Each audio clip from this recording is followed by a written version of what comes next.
started? Yes. Oh, yeah.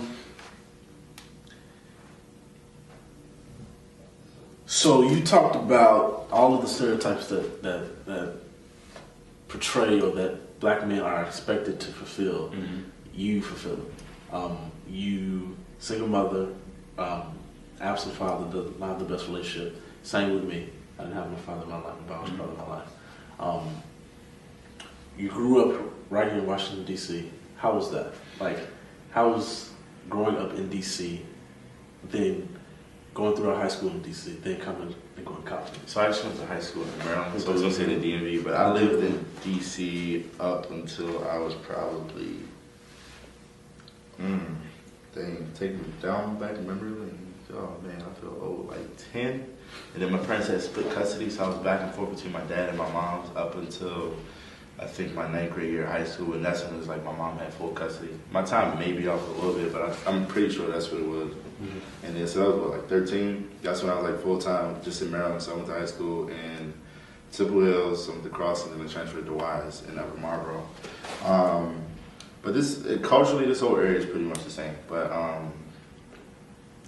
it was I guess I don't really know. Inner city definitely. So you've seen a lot of poverty. Like when I did live in DC, I lived in Southeast, which it's like, in terms of socioeconomic status, it's at the lowest of anywhere else in DC.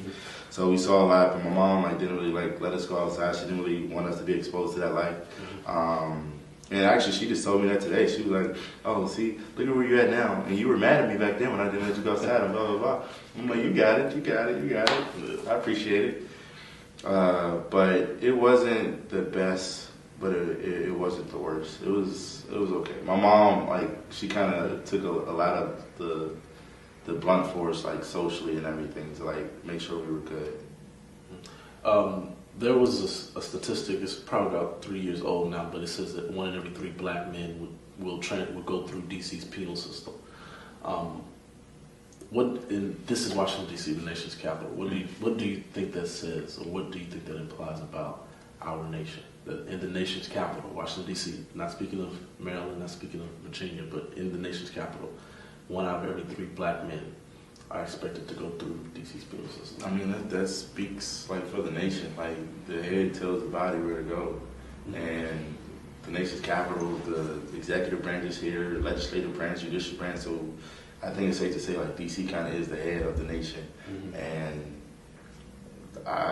it's obvious that the rest of the nation follows suit with all these hashtags, with all of these, just mass incarceration alone. The fact that, oh man, what is this statistic? We're going to say a third. I know at least a third of all prisoners are black. It's disproportionate that incarcerated people are people of color, which is a problem. And you got the war on drugs that really catalyze a lot of the things that are happening in our community in terms of police brutality and just incarceration in general.